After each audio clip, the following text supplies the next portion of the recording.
Hello and welcome to We'll Throw the After Party. It's a very chaotic night, not for any reason other than us. We just entered the stream with chaos. Um, so much chaos, in fact, that I'm Marissa and I'm not usually the host of this show. Usually Liz is in charge, but she said, Marissa, please. And so here I am. But let's check in with Liz. How are you, Liz? Liz is good. Liz is operating on one monitor, which is her laptop screen, and the laptop is on a laundry basket.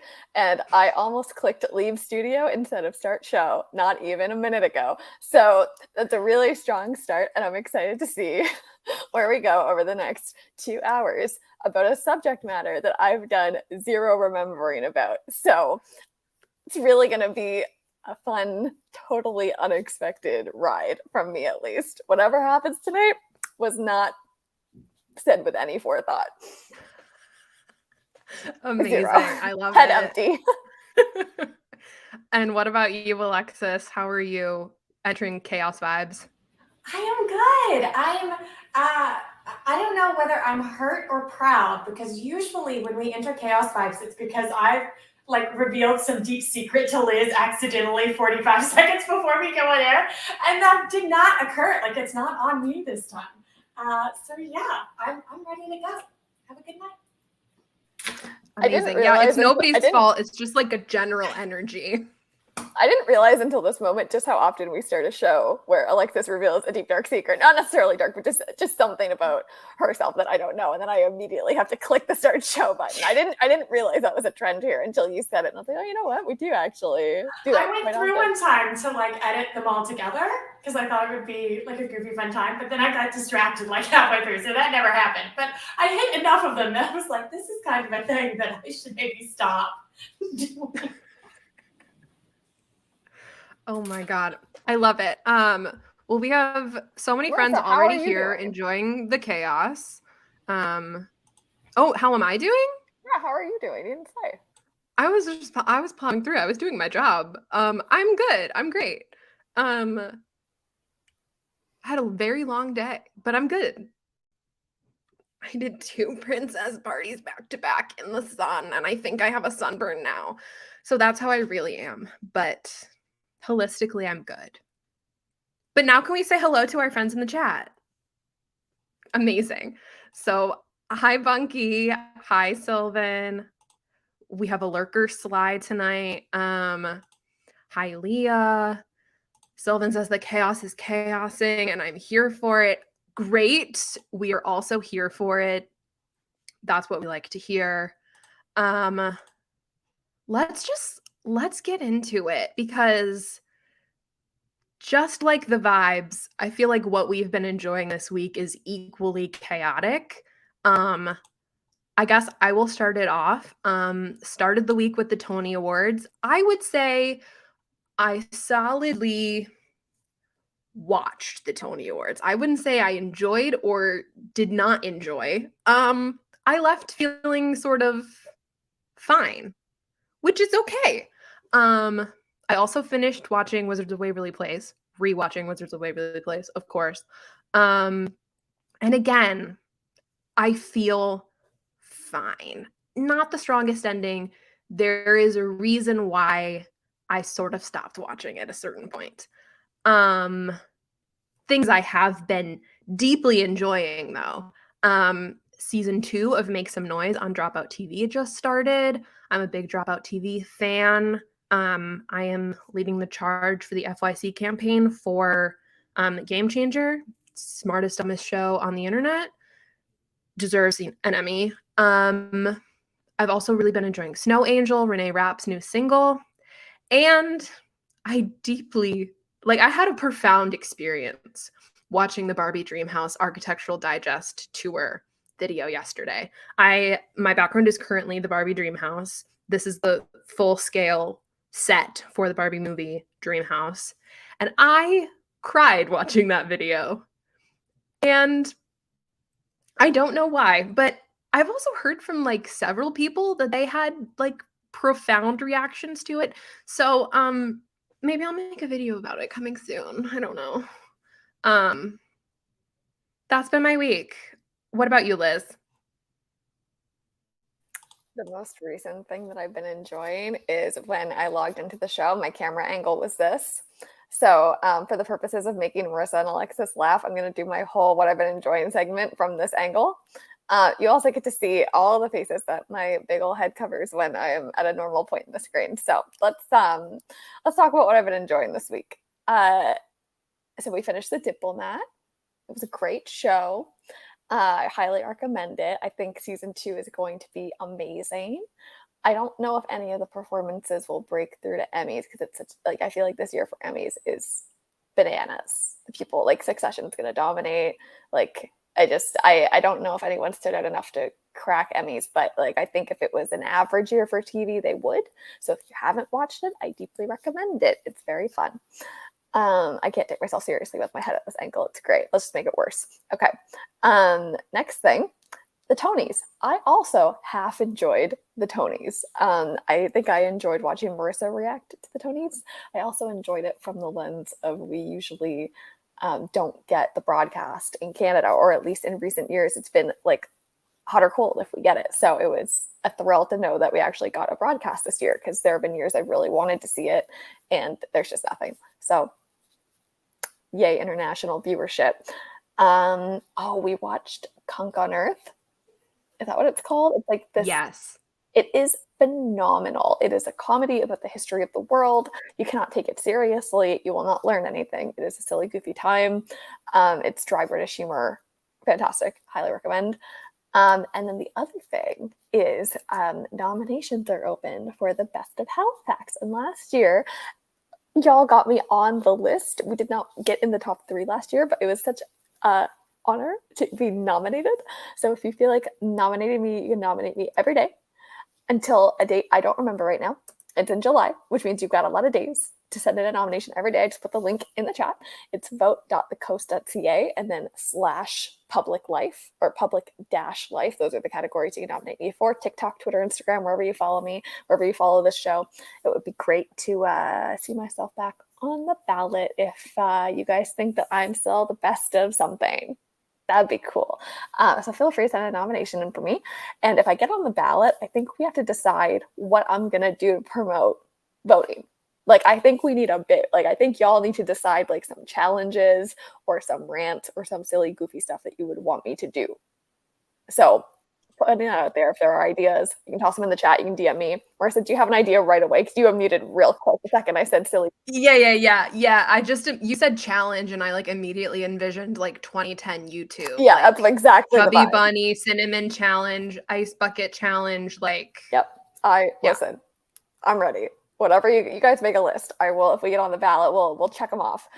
And then there's something else I wanted to say, and I forget. So that's the end of my list. I got a new hat. You didn't write it down, so I can't help you. I got a new hat. Yes, you got a new hat. It's great. We love a new hat.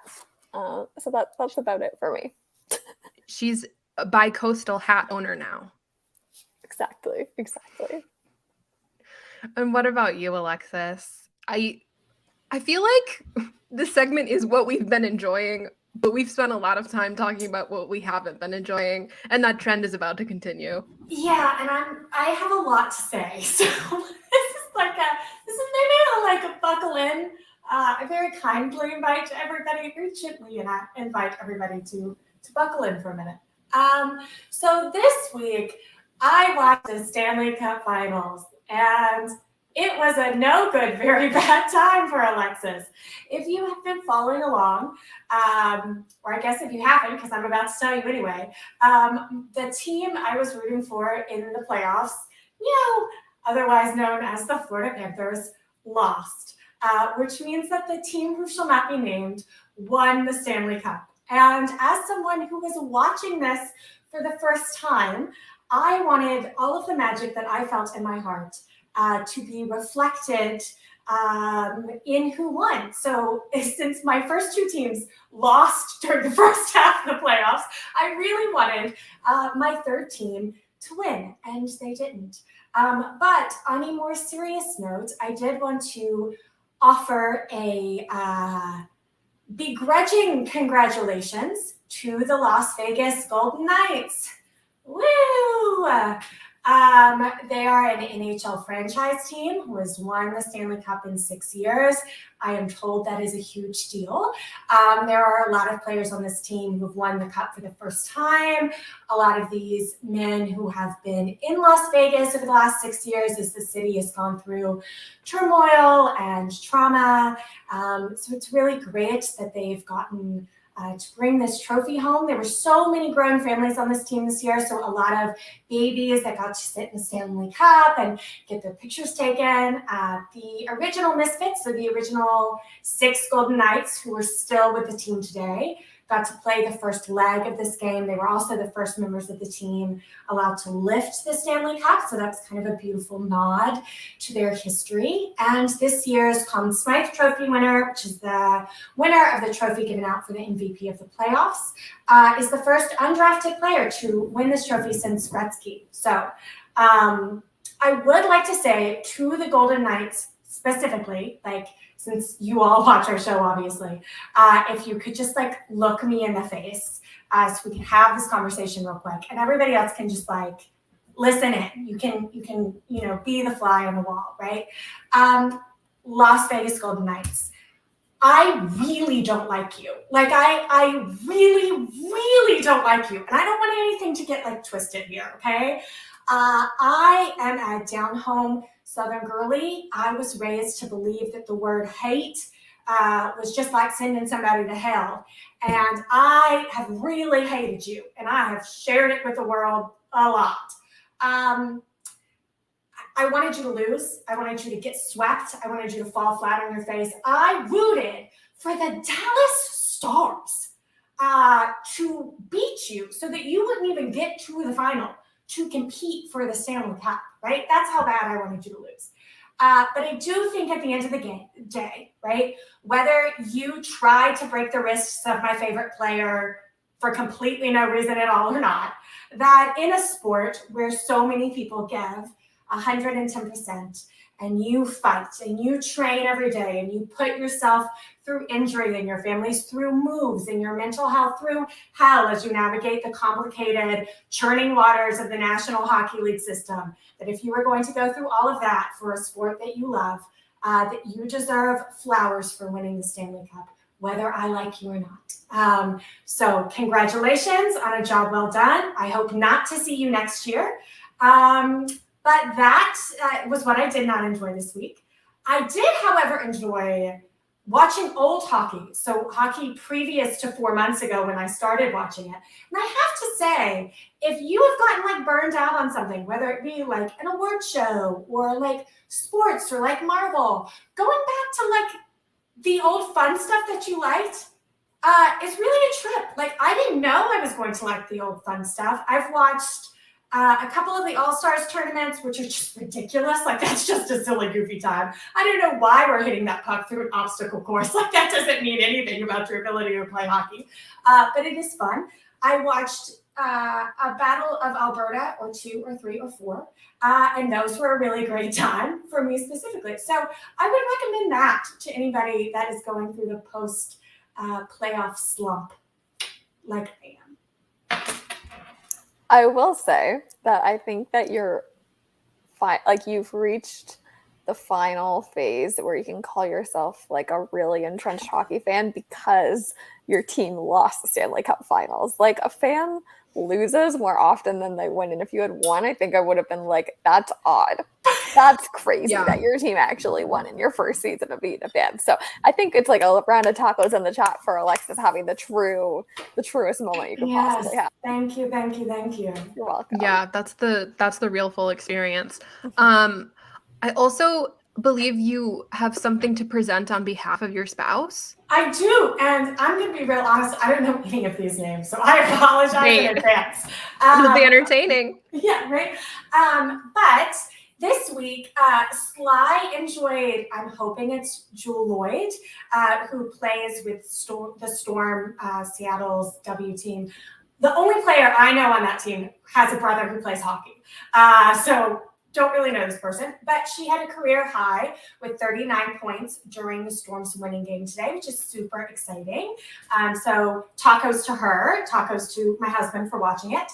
Sly also went to Sue Bird's jersey retirement, which was really cool. And they got to see the jersey go up to the rafters, and it was like a whole thing. And they think it's ridiculous that everyone is sleeping on a W to the extent that they were allowed to go to a jersey retirement ceremony for like $34 before fees. Sly is also enjoying the Calder Cup, which is not the Stanley Cup, but is the cup given to AHL teams.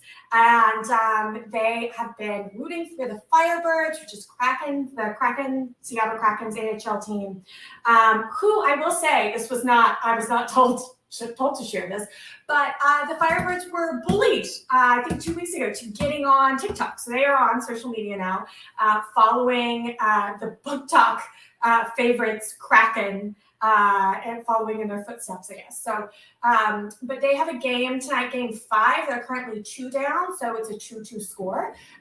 And my husband may or may not be a little stressed about it. So if you want to send them tacos and confetti and love, that would be fantastic. Oh!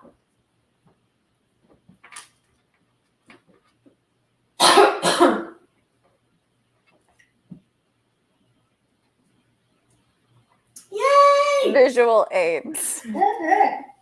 Alexis, you delivered that beautifully. Thank you. I remember that I was not knowing what any of those words meant. Yeah. That was great. I would give that a solid 10 out of 10. Would recommend you as a reporter on behalf of Sly again.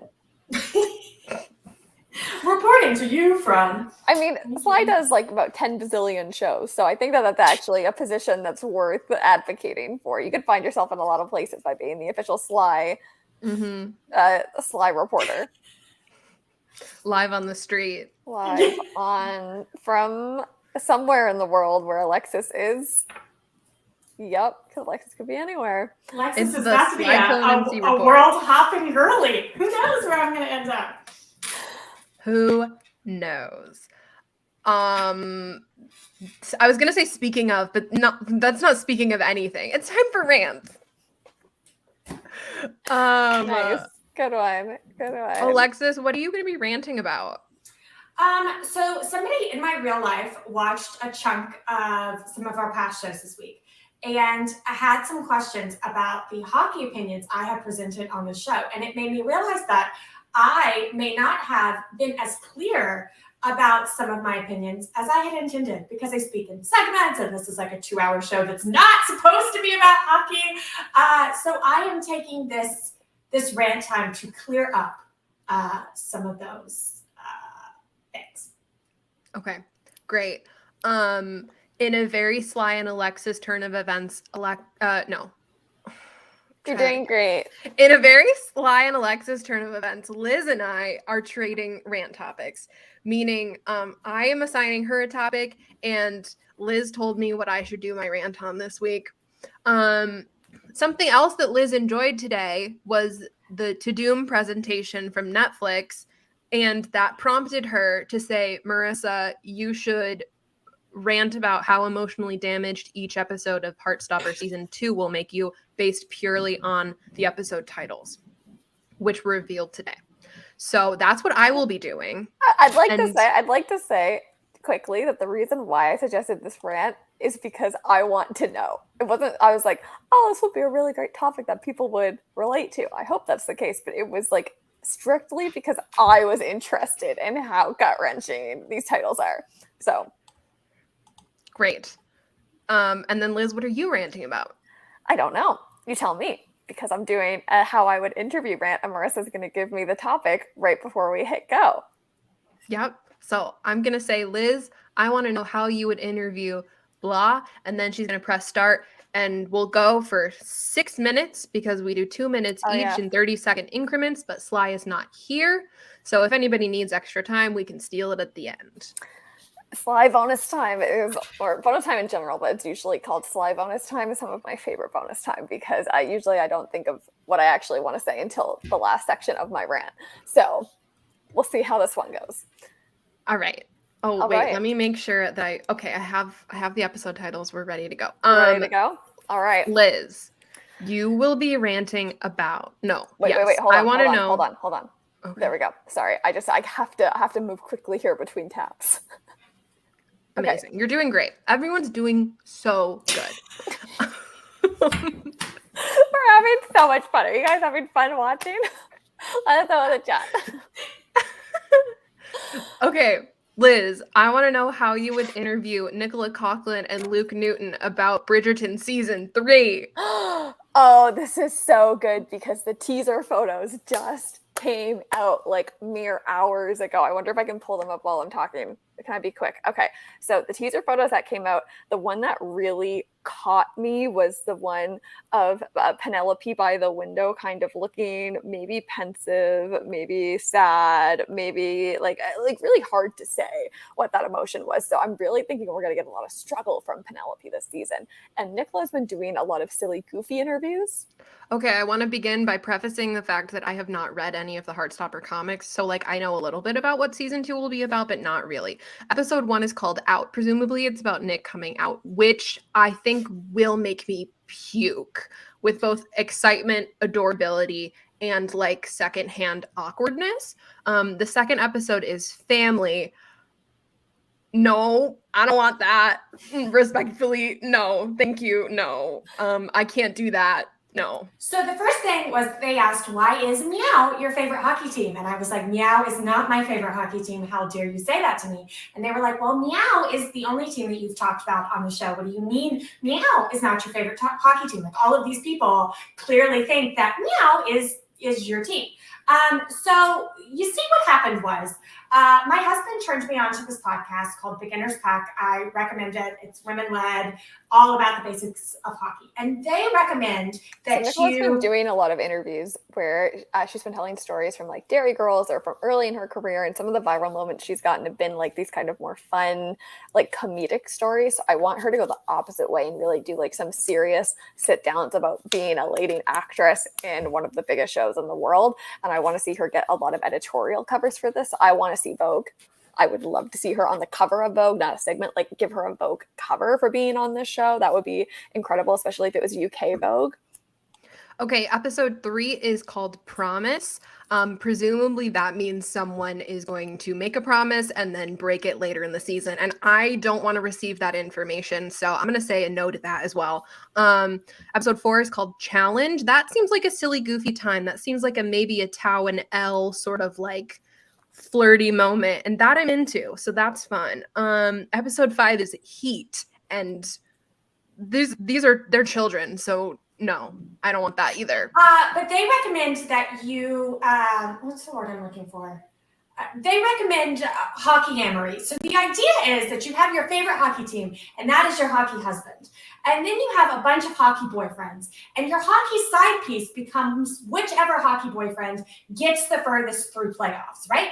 And that way you always have a team to vote for. So when my hockey husband, my favorite team, despite having two of the greatest players of all time on it, didn't make it to the later half of the playoffs. The whole point of Colin and Penelope's like relationship is that they've been building this friendship, and we know they have this friendship. So I need them to do the friendship test with Vanity. I think it's with Vanity Fair that like Louis Capaldi and Niall Horan did. I need them to do a lie detector test together. Like I need them to do all of the viral internet challenges together. I don't want to see either of them do a what's in my bag or what I travel with as like separate people. I want to see them in the chemistry together and see the friendship, because that's the point of what they're selling is friendship to love arc, which we haven't gotten from Bridgerton. Okay, episode 6 is called Truth or Dare. That again seems like it could be silly goofy, or it could be something really dark and bad that I don't want to invite into my life. But like I'm gonna hope that it's fun. So I'm looking forward to that. Love a Truth or Dare. Episode 7 is Sorry. And no, absolutely not. I don't that makes me think Promise. That makes me like broken no. So I went on the list and I decided, you know what would be really fun? What would be really fun if you decided to root for the team who just recruited a player who used to be enemy number 1 against your hockey husband. Because we love enemies to lovers on this show. And that's not really how it happens. I mean, it was also a team with like a player whose name I knew on it. And other than like the homophobia, they kind of had fun vibes. And, cats. So I figured, why the hell not? And, So I have two ideas. One is I would take them to like Target or Walmart or something and make them do that. Like, you have 10 minutes to buy 3 things for each other challenge, and like give them fun categories to buy something within. The other thing I would try and do is get them to plan interviews for each other, like plan a dream interview for the other person. And then the 3 of us go on that interview, but the questions are dedicated to the person whose dream interview scenario it is. Sorry, that's the end of my thought. I hate when Liz gives me extra time. Okay, episode 8 is called Perfect. And I think that's a very loaded word. I think in terms of relationships, nobody should be considered perfect. No human being is perfect. No behavior is perfect. So I don't really like the word perfect, but like maybe it's like a perfect day, which like that's fun. That feels Barbie. So overall, I think season 2 of Heartstopper is going to emotionally devastate me, but I am very much looking forward to it. So next they asked why I hated the team who shall not be named. And basically what happened is a player on that team unprovoked slashed the wrists of my favorite player. And you may be thinking, Alexis, it's hockey, that happens all the time. It's not logical to hate an entire organization because of that one moment, right? And to you, I would say you are correct, but I never promised to be logical. And if I am anything, it's a dramatic bitch. So I will carry that flame of hatred for the rest of time. If I am anything, it's a dramatic bitch. And I will carry that flame of, what did you say? Hatred for the rest of time.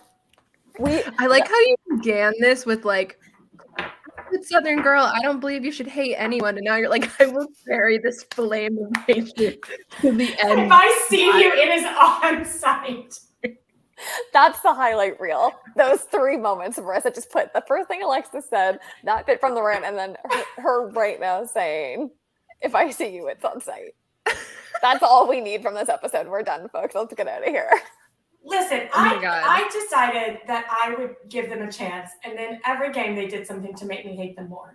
And I'm not saying that if a team that I liked did those things, that I would hate them for it, because I wouldn't. But it did confirm that my hatred was valid. So there's this thing that I hate to bring up on air, but there's this thing that I use in my life outside of the internet, in the other things that I do with my 9 to 5. And it's called the trust battery. And it's about like rating where your trust is and then the impact of things based on where your trust battery is. So Alexis, I would just say your trust battery with some people is high, and then your trust battery with others is non-existent. It's not even a battery. It's like a plug-in into the wall, but there's no plug-in. But there's no plug-in. There's no plugs to be found. There's no electricity in the building. We're in the 1800s. We're in the 1700s. And it's raining, so there are no candles. And it's night, so there's no light. There's no hope whatsoever. No hope. Never happen. Now, I feel like we say that, and like 3 years, a player I like will transfer, will like switch to the Golden Knights, and I'll have to take back every word that I said. But until that day. Marissa, you're not being set up well for transitions today. Like even I'm really not. Even I don't know what I would say right now. It doesn't matter. Hard left. Let's talk about Secret Invasion. Okay, here's the deal. The conceit of this episode is so that we can give you everything you need to know before Secret Invasion. Except that only one of us really knows everything you need to know before Secret Invasion. And we kind of built a whole episode around the fact that Alexis wanted to talk about the Secret Invasion comics. And then we were like, let's film 2 more hours. So we're going to do some silly, goofy bits. And then Alexis is going to give a really important PowerPoint. And then we're going to do some more silly, goofy bits. Which honestly was like the foundation of the whole show, was me and Alexis by ourselves. We being like, Alexis, can you explain everything in public to me? And I'll be silly goofy about it. And now we just do it with 4 of us on screen. So I think this is really back to our roots. I think it's about a Marvel project. Hello. Yeah. I think you are downplaying your abilities. I could never have explained plumbing the way that you did live on air. Oh my God. Will we be able to bring back Plumbing Corner for Secret Invasion? Pray. We must. Hopes and prayers. Hopes and putting that in the predictions bit we're doing at the end of the show. We're bringing back Plumbing Corner. I feel like the follow-up to that was Sly's OSHA segment, so maybe that will come back as well. Mm-hmm. Yeah. Can we get some response in the chat if you were here during the original Plumbing Corner segment? Because I think a lot of people that still watch us were here back in those days. And the OSHA Corner, that's actually how Sly became on the radar to come be on the show, was Plumbing Corner and that whole entire thing. Mm-hmm. And I decided that they liked Hawkeye for the whole internet. Yeah. And it was the best assumption Alexis had ever made. Period. Okay, well, I will make Plumbing Corner return. It will happen. We definitely need like a custom background or something for Plumbing Corner if we're bringing it back. Like we got to commit to the bit in a way. Yeah, we got to never build before. Branding out for Plumbing Corner. I have to do Plumbing Corner from a bathroom. Why haven't we done a Plumbing Corner logo on like Redbubble so people can get it on shower curtains? I feel like that is a giant missed opportunity. It's just for the floating bathtub. For everyone's floating bathtub. Yes. For Bucky's floating bathtub, we can get a. Oh my gosh. You know what I have to do a Plumbing Corner about? Okay, everyone needs to remember this because I'm going to forget when we do a Barbie movie episode, because there was a big sequence in the Barbie house video that Marissa was talking about earlier about the lack of water in Barbie land, and yet they still have showers and water exists. I need to do some deep investigative reporting. Yeah. Also, I have a bone to pick with that argument because they were like, but water doesn't exist in Barbie land. And I was like, I know for a fact that I was sold Barbies specifically for a like above ground pool that you would then fill with water and put your Barbies in so they could like swim. And I think there is, and the mermaids. They had outfits. They had outfits that changed color when you put them in the water. They did. Yes. Yeah. I still have my 1990s above ground Barbie hot tub that had like it made bubbles, like it had like jets. You filled it with water. This is for Alexis's mom. Can you please find that so that we can show it on the show? Because I know that you watch. Please find it by July. It is actually super easily accessible. It is in one of 2 boxes that say Barbie on it. Please find it by July 20, whatever, the day we're doing our Barbie episode. Please take ownership of finding it, because we will all forget and you might remember and then say to Alexis, I found these Barbie things of yours. And Alexis will say, why did you do that? And then you will say, because your friends told me to, on we'll throw the after party. And Alexis will go, the whole box, and it will just be like show and tell from my childhood. This is to Here's Barbie's laundromat. This is to Alexis's mom. If you would like to come on the show and talk about all the Barbie things that Alexis has had, I'm inviting you to do so. You can pre-record. You can just give speaking notes to Alexis. I'll leave it up to you two to discuss. Mrs. Alexis Blake, you have an open invitation. To join us for Barbie culture conversation. Okay, so I think we were going to talk about Secret Invasion. Secret Invasion. I almost said Civil War, and I was like, that is not what we're going to talk about. Oh, we can talk about Civil War. We can talk about Civil War. Listen, I have a 12-hour monologue that I'm going to now begin. Okay, but like back to Plumbing Corner for a second. Like, no, because I'm getting so excited because we finally have a show that we're going to do week-to-week recaps on. Like, yes. We're doing after parties for every episode of Secret Invasion, and I'm so excited. We get to bring back so many bits. It's been a long time since we've had a show to do a week-by-week for. Yeah, I think, was it She-Hulk? Or was Only Murders after She-Hulk? No, She-Hulk was after Only Murders. So maybe it was. Wow. Yeah. It's been a minute. It's been a minute. See, Sylvan is here for a 12-hour. Listen, if I get on the winning side of the Coast Best of Halifax, I will commit to doing a long Civil War rant. I don't think I could do 12 hours straight, but like we can come up with some audacious number and I'll go on TikTok live and only talk about Civil War. Just a Civil War filibuster. I was gonna say, I'm picturing like a filibuster in Congress style 12-hour list talk about Civil War. Incredible. Yeah, that's the vibe. That's the vibe. Yeah. Yeah. Okay. Secret Invasion.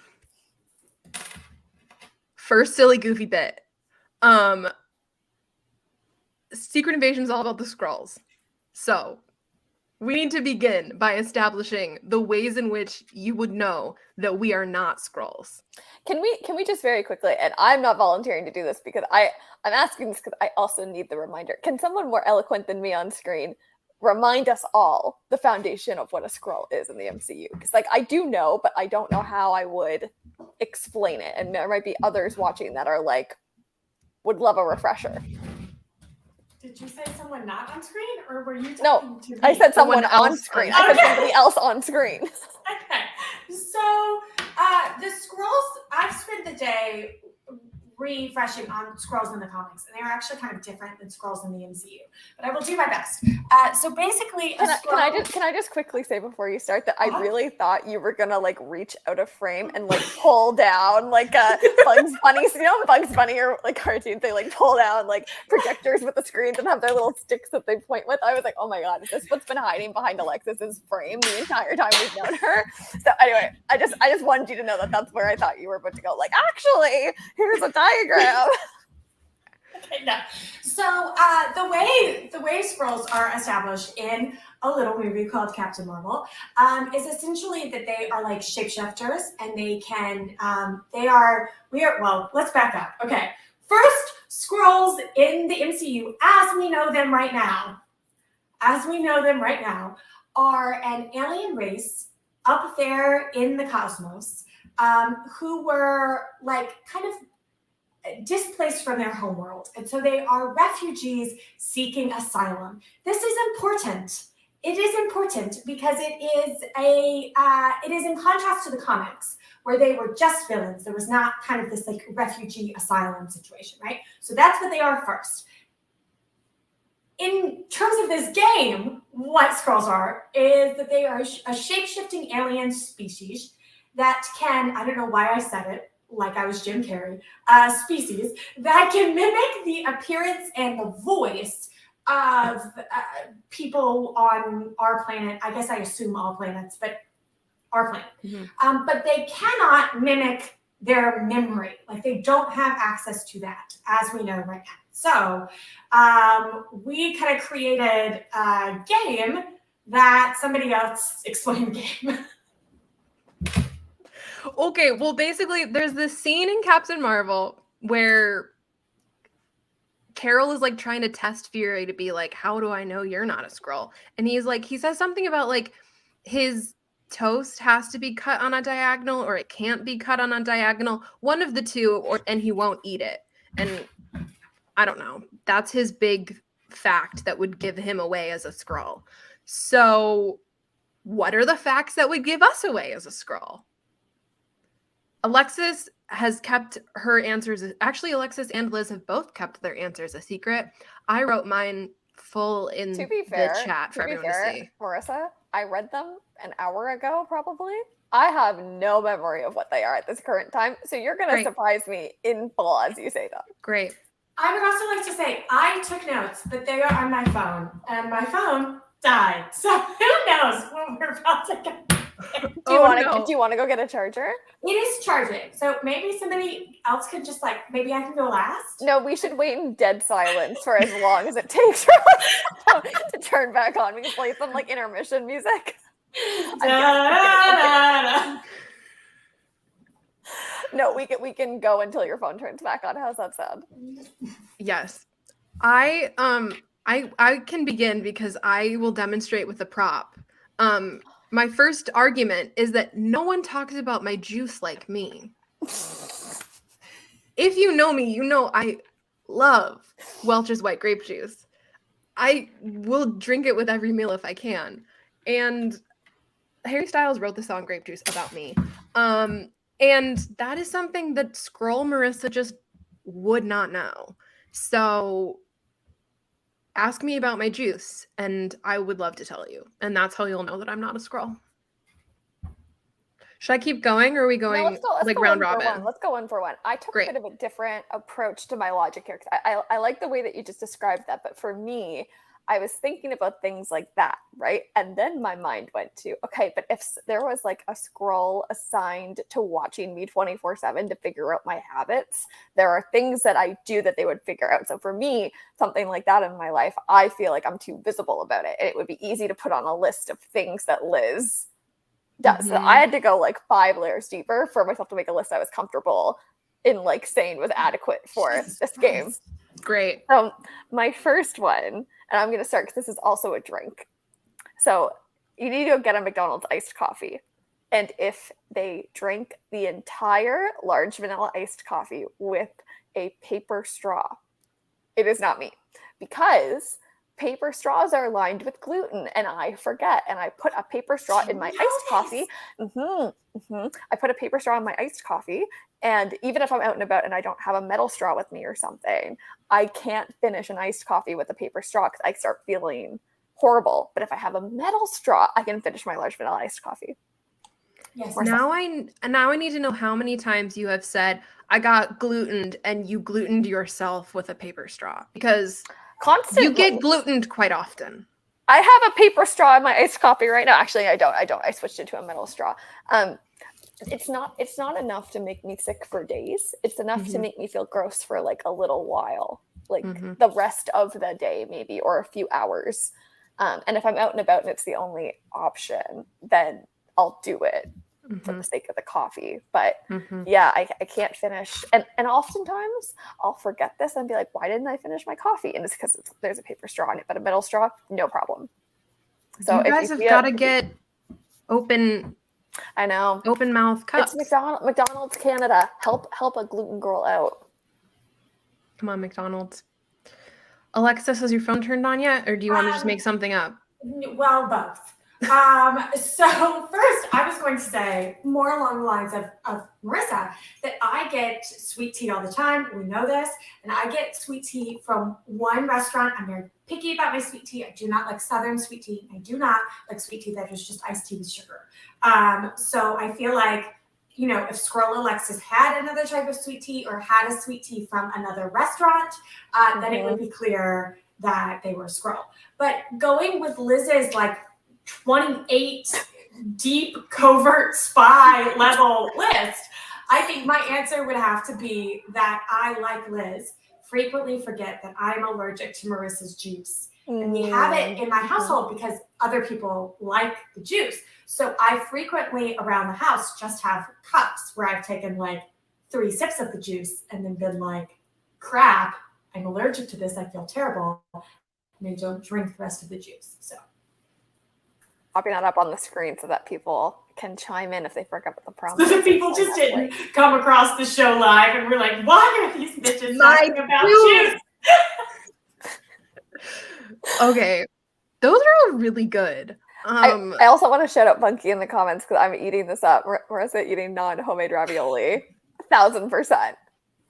I do eat ravioli other than the ravioli that my family makes because we only make it one day a year. If I saw Marissa in the flesh eating non-homemade ravioli, I don't care that the MCU is a fictional land. I would fully assume something had gone drastically wrong. Does Marissa eat pie that she doesn't make? Do you eat other people's pie? No. Oh, there it is. There it is. There it is. No, that is another. I could tell you all kinds of things about my family and food, but really the only person that bakes dessert in my family, everything else is store-bought, and I don't like store-bought dessert, so no. I don't want a Sam's Club pie. Thank you so much.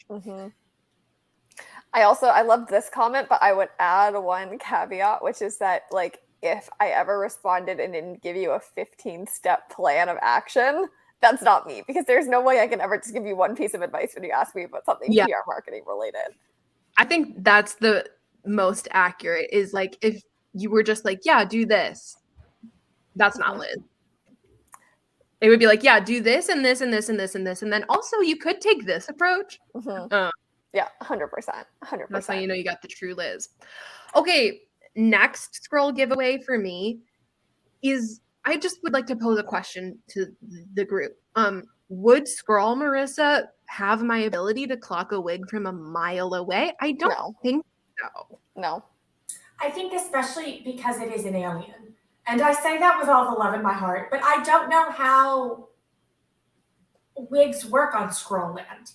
Like, are there wigs? Is that a thing that they are? They don't really have hair. The same? Are they made in the same way as they are? Yeah. Maybe they have advanced wig technology. I was Maybe they assuming do. they had, since they were refugees, they had less wig technology, but Right. who knows? Who knows? Hard to say. Anything's possible in the multiverse. Okay, Liz. Yeah, I'll also go with a question. Sorry, how did you just phrase yours, Marissa? Would Scroll Marissa? Okay, would Scroll Liz be able to sing any of Cruel Summer correctly? Can you not sing Cruel Summer correctly? I literally thought I did until we were at the show, and we watched the video back, and I was like, what words came out of my mouth? Like, it was like, not one word was correct, but I don't understand how, like... It was like the right phonetic child. It was like the right phonetic sounds, but the wrong words. Like, it sounded like it should be right. It was like and Katy in the Perry moment it sounded songs. right, but it was not right. Have you seen, there's a TikTok of like a little girl when she was 2, and then like again when she was 8 or whatever. And she is singing Cruel Summer, and she thinks she is right. And she is not right. Correct. Yep, that's the energy. I learned, what was it, last week, that the oh gosh, what did I think it was? I think I thought it was like that good girl thing, and that is not the lyric. It's like, I don't know, something else. Good girl. And I got that good girl. Oh no. What did you just do to my head? Maybe it's Smile? No. I think it's Faith. I think it's supposed to be yes. And the tight little skirt. Yeah, and my whole life I have thought it was good girl thing. Okay, well there was a solid moment when what song is it? Bejeweled? No. Karma. There was a solid moment when Karma came out that I knew it was wrong, but I thought the lyric was Pancho Fiesta for you. It's not. What? I'm sorry. We're not flying past that one. Aren't you envious?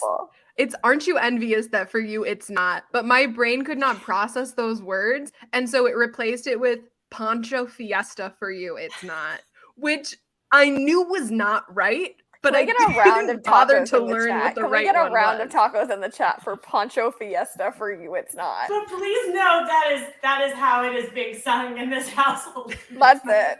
That's it. It works. Rhythmically it works. Okay, I think Alexis and I each have quite a few on our list. Do we have I have 6 total to get through. I just matched Marissa, so I only have 2 more. Okay. I was gonna say let's speed through these. We still have to go through the chat. There's so many coming into the chat that we have to talk about once we're done our list.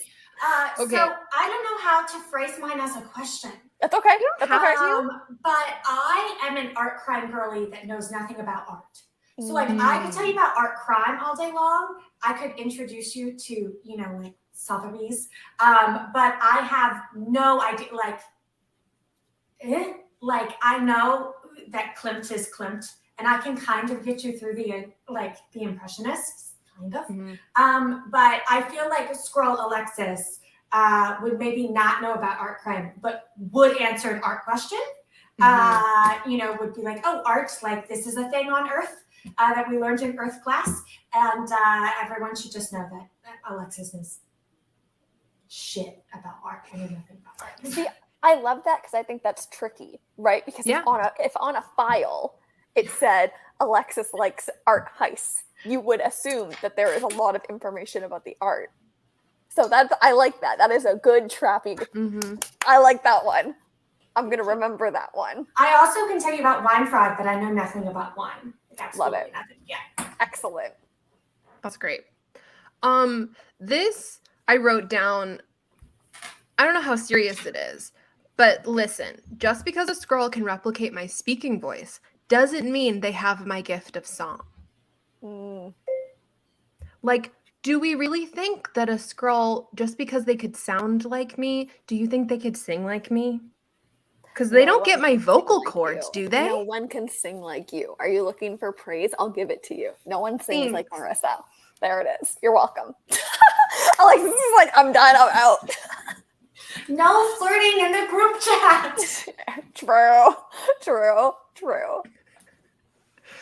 So that's my very mediocre argument that I'm not a scroll. Okay, my next one. Okay, so you need to give me a US map. It has to be blank. Mm-hmm. And you need to ask me to fill out the states, okay? But there's a few things, like a few specific things that are going to happen. One, you need to ask me to draw a circle around where I think the Midwest is. It doesn't matter if that's not a thing you can do. You need to watch me attempt to do it. And you also need to time how long it takes me to get 10 names down. Because the first 10 are the ones I'm the most confident in, and they're all wrong.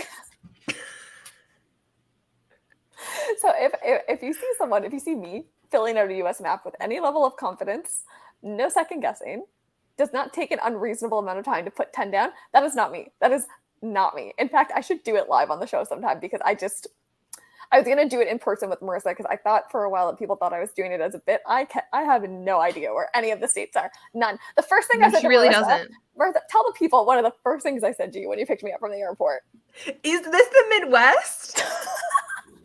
like genuinely, I was like, wait, am I in the not Midwest even right sitting now? in the seat in my car yet, like scooting into the seat. Wait, is this the Midwest? Did you know, Liz, that there was apparently a big Canadian sports broadcast group that put the Florida Panthers in the wrong spot in Florida? They like put them in like social media stuff in like deep in South Florida, and they're not. They were in the wrong spot. section. Yeah, I love that. Southern Florida spot. So correct. But like the comeback when people like called them out on it was like, well, do Americans know where Toronto is?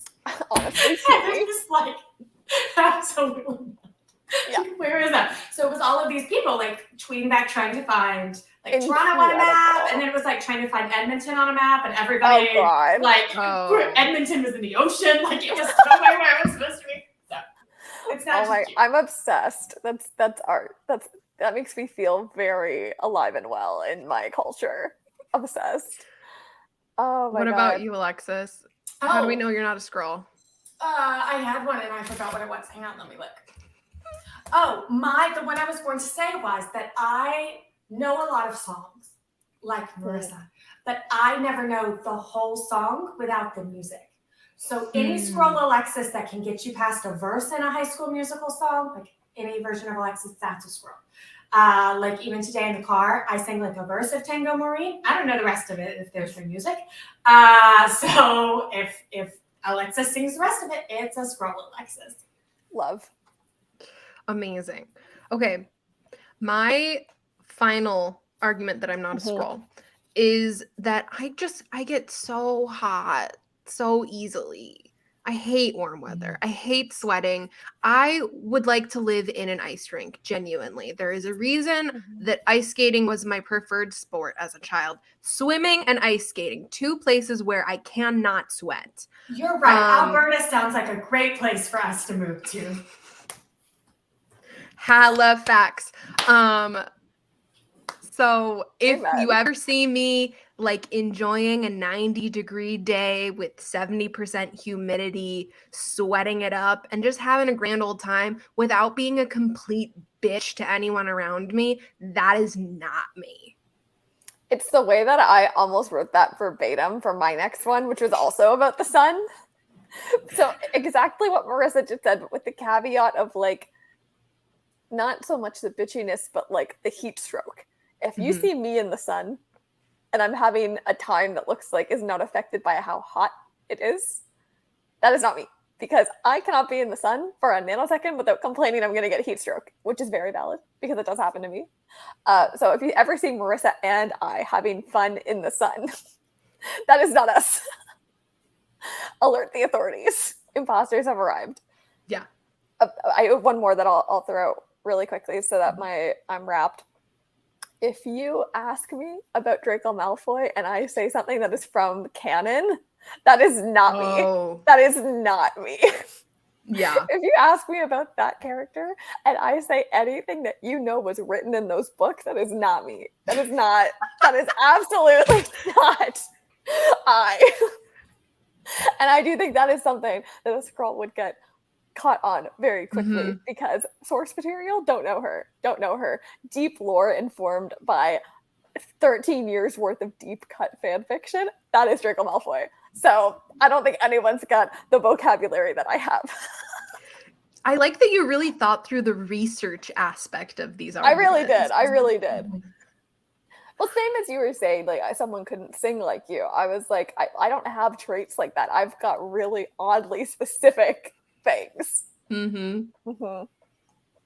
Alexis? Okay, Alexis. Mine was going to be, well, I had two more, but that I treat dogs in the wild like people who don't like babies treat babies, right? So like I'll pet them because I'm not a monster, but I'm always like, hi, I'm sorry, I smell like cat. Can we end this interaction? However, if it is a like mildly successful successful white famous man that has a dog, the dog is a selling point for me. Like, despite how I feel about dogs in the wild, I'll be like, oh, well, they have to be a great person because they have a duffel bag dog, right? That makes them a good human. So I feel like Scroll Alexis would either interact with dogs too much or not interact with them at all.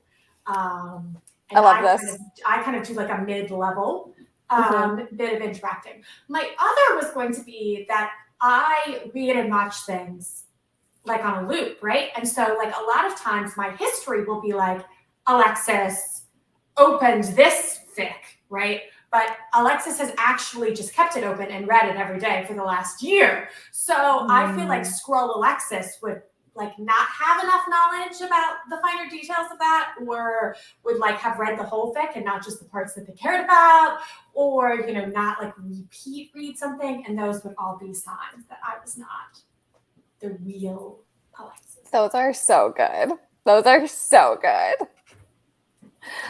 Okay, we have to see what some of the viewers are saying. Let's start with Sly, maybe. This was Sly's contribution. Oh, wow. If Alexis's phone is fully charged.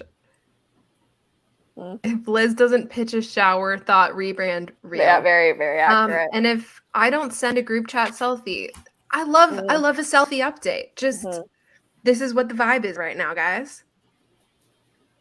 Should we give some for Sly? Sly isn't with us, but in the comments. So what would be some of Sly's? Ooh. If I would take a scroll who I thought was Sly, or Sly who I thought was a scroll, I guess is the right way to say that. Anyway, either way, on a drive. Okay? Make Sly drive. Turn on stick season. And watch the reactions roll in. Okay? Because I know how that would go. Also, it'd be very exciting to be in person with Sly, right? Like that would be fun. But the second we get in the car and a sixth season comes on, there's gonna be one course of action that happens. It's gonna be a lot of singing. It's gonna be a lot of emotions. I don't think a scroll could do it justice. So that's my deep cut. I would also say if Sly says a 3-hour drive is a long drive, that's a scroll. Sly's frame of reference for drive time is unmatched. Like true. A 6-hour round trip in a day, totally normal. I drive 2 blocks to the grocery store and I'm like, I deserve a medal. Yeah. Okay. Sly drives 12 hours in one direction and it's just getting warmed up. That's a fact. Yeah. Okay. I feel like I know so many deeply personal things about Sly. It is hard for me to. Okay. You judge them then. You judge them, Alexis. I love this one. If Sly doesn't send me a spreadsheet every week or so. Yep. Yes. Frequently, I feel like I have problem, and then spreadsheet arrives. Yes. Yep. Also true. If Sly doesn't recommend a podcast, constantly recommending podcasts.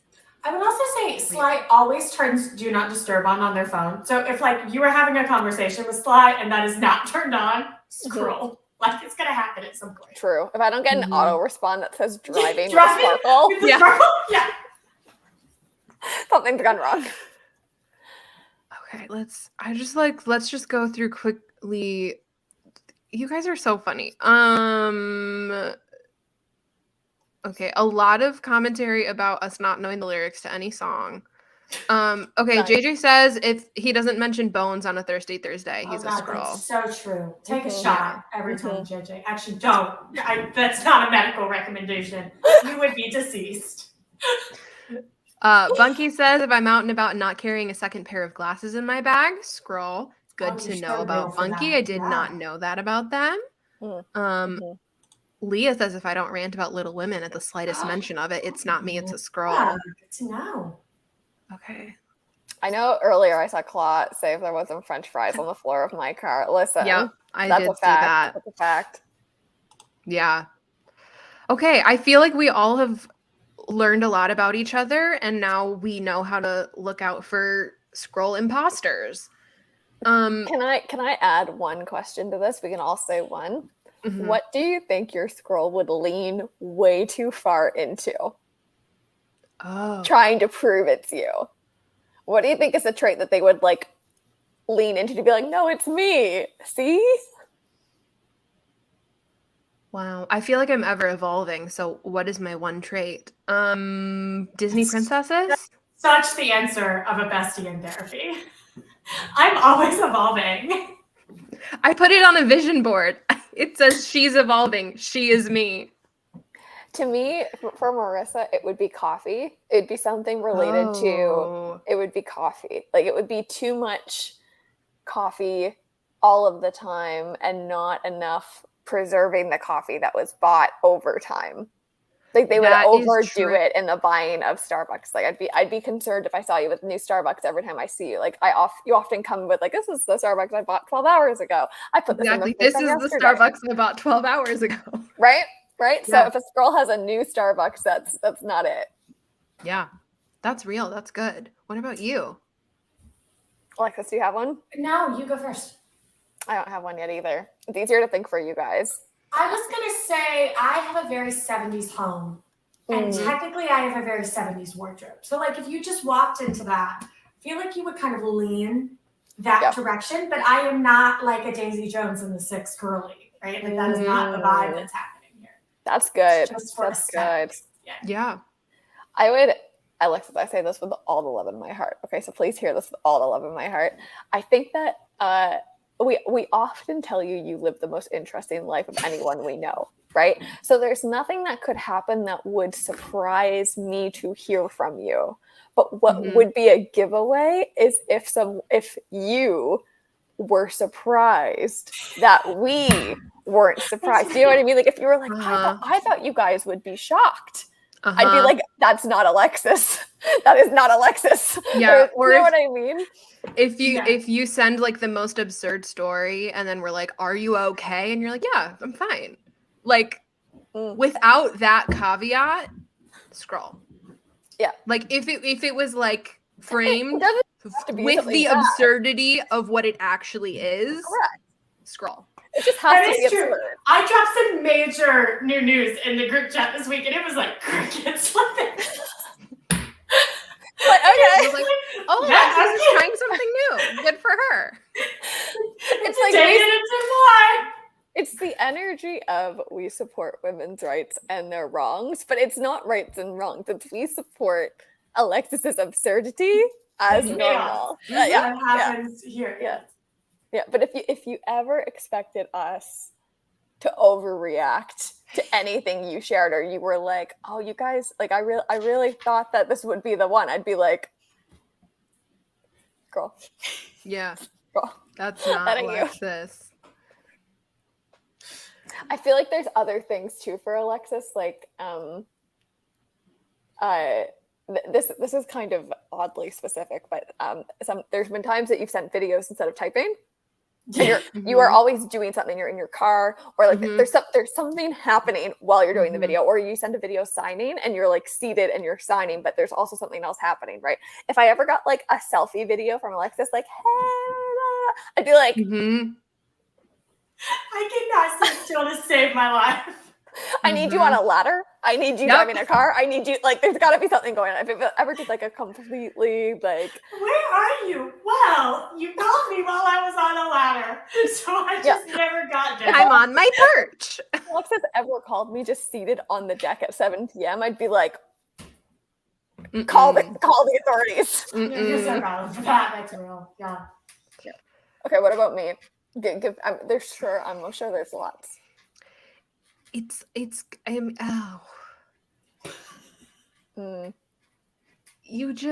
You commit so hard to everything already that I don't know what about it is off-putting. Maybe like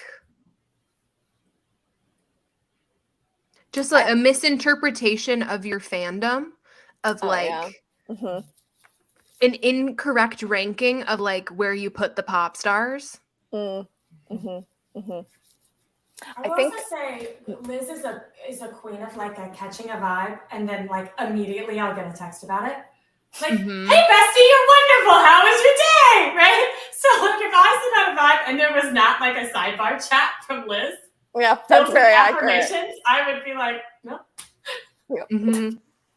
That's really good, actually. Yeah. I think one thing about me that a scroll would like fits within an image I think that I project, but it's not accurate to me, is like I try to, like, in my content online and stuff, like be somewhat put together. Like I feel like my thoughts are always put together and I put a lot of intention into like the thing I'm gonna say, but like I am in sweatpants and clothes I've been wearing for 2 days straight. Like, you know, like it doesn't match. There's not a match between the thing that's being said and the me. And I feel like a scroll would like make me more put together than I am. Like on a constant basis. Like if you saw me for 9 days in a row and I had hair and makeup and a nice outfit 9 days in a row, that is not me. That is never ever in my life. That is the Liz Poster. Gotcha. Yeah. So if it's seeming like it's going too well, if I have my life in order, it's not me.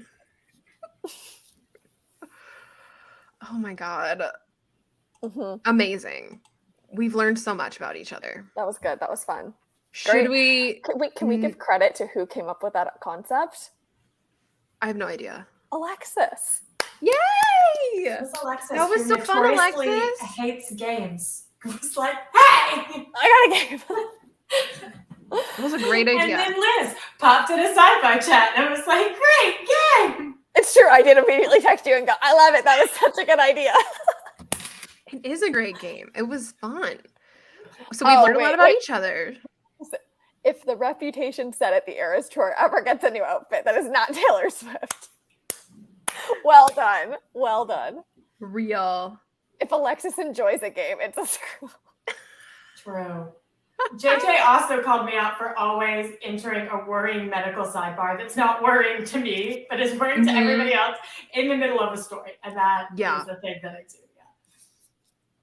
Yeah. Like last week when I was going to the store and I fell down the steps because I had a concussion. I missed that one. It was part of a whole other thing. Huh? You have a concussion? Well, yeah, but that was a dramatized. That was not an actual thing that happened. I mean, I do have a concussion, but the story I was telling. Okay, Secret Invasion. Let's just sidebar that one. What do we need to know before Secret Invasion? Okay, we have prepared PowerPoints on the topic. Each of us has decided on a topic that we feel confident maybe in presenting in relation to Secret Invasion. Does anyone feel strongly about going first? I can go first. Okay, great. I really felt the vibe. I don't mind. I'll talk whenever y'all want me to. Great. It's my pleasure. Okay. So I have to give Marissa credit for this idea. This is not my idea, but I nailed it. I must say. So I will take credit for the quality of this presentation, because usually I come on this show and my PowerPoint is Arial font and a white background because I just constantly don't have time. But I went on the website everybody else used, Slides Mania, and I found something that looked nice and took Marissa's idea and I made you this. I don't know anything that you should know about Secret Invasion, but we're going to talk about the people that you're going to meet through this show, the actors that are joining the MCU. And I don't think I have all of them in this deck. I took the people that are in 5 or 6 episodes, because there are people that are listed in the fact sheet and if you Google it, but I think they might be like surprises, or they might only be in one. So I didn't want to give things away in that capacity. There's some really exciting people that have been in some really exciting projects who are credited on the show, but we don't know who they are and we don't know what capacity they're showing up in. So I'm not talking about those people. These are all people who are either in 5 or 6 of the 6 episodes that we're going to get. So I don't think it's a spoiler that they're joining us.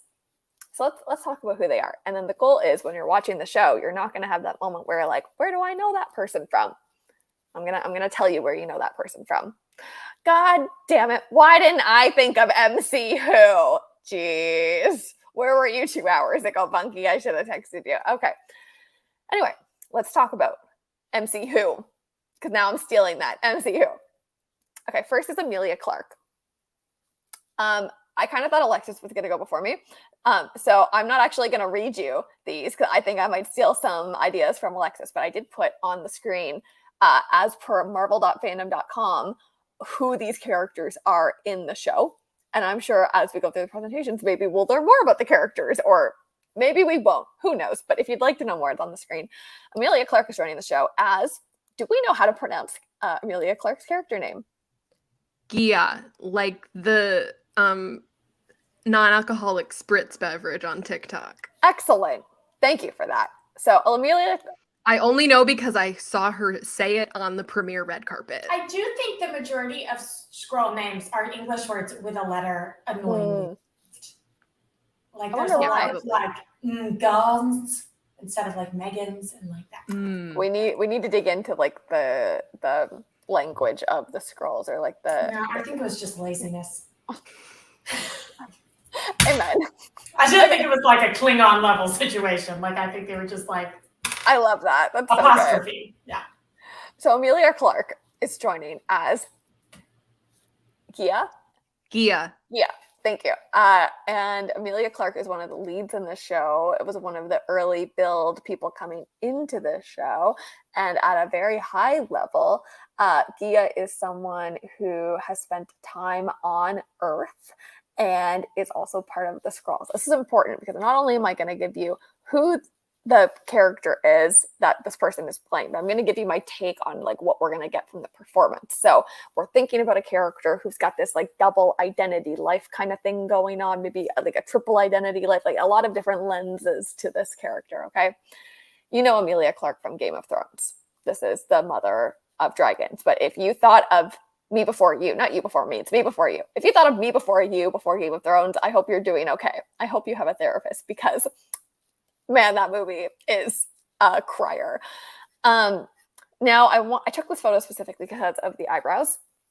And when I'm thinking about like the different like lenses of this character's life, I think that the face and the eyebrows is going to be like a really interesting physical choice from her, because she does make a lot of choices with like her face. Like that's one of the big things about an Emilia Clarke performance. So I'm really curious if like these different personalities, different lenses of this character are going to have some kind of trademark, like furrowed brow, really expressive face, really passive face. Like I think that that's might be one of the things that this character hinges around. And she's already started doing press and she's hilarious. Like she's been super unhinged promoting this show. So maybe we'll talk about that at a future time too. Okay. Kingsley Ben Adir is Gravik. Gravik? Who knows? Gravik is the leader of a radical Skrull faction. Ooh, so I'm thinking like, if it's not literally military, we're thinking like military. We're thinking like, you know, very classic Marvel tense kind of big bad. You know Kingsley because he's Ken. This is one of the Kens from the upcoming Barbie movie. And this image does not give you like military leader who is really like gonna invade Earth. Okay. You also know him from Peaky Blinders, the OA, and High Fidelity, none of which I have seen. So maybe you know him from those things. I don't. I'm really excited to see him give 2 different performances, unless the leader of the Skrulls is a Ken. That would be a very interesting artistic choice from Kevin Feige, and I don't think that's the choice they made, but I'd be very interested nonetheless. The first interesting artistic choice made in the MCU. Correct. I fully agree with that. I just read JJ's comment about me before you. I do have a therapist. Thank you. You're like, I'm so glad. I'm happy for you. Oh, also, this is a great time to mention, because yes, she was. I didn't put every actor's credit on this PowerPoint, and I'll tell you why when we get to the end of the PowerPoint. I just took the ones that IMDb selected as like the top credits, and then I went through the list and tried to pull a few others that I thought were relevant to the people that watch our show. But when we get to the end, I'm going to tell you exactly why I didn't put all the credits.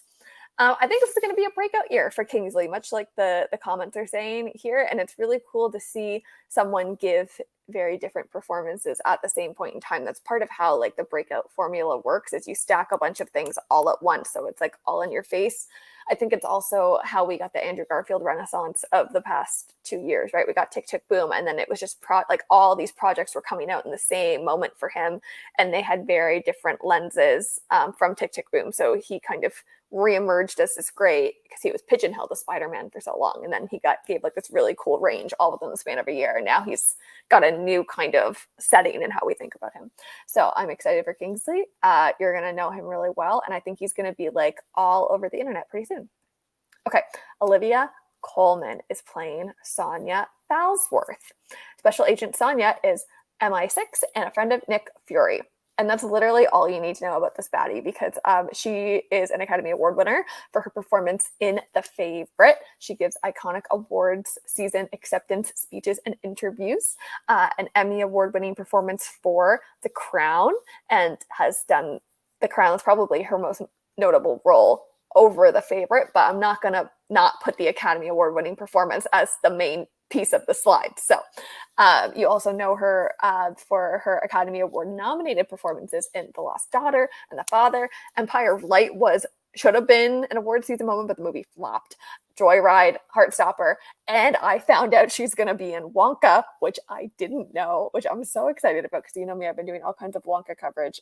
So that's really exciting to know that maybe we'll get an Olivia Colman, Timothée Chalamet interview moment. That was not on my bucket list for this, but now it is.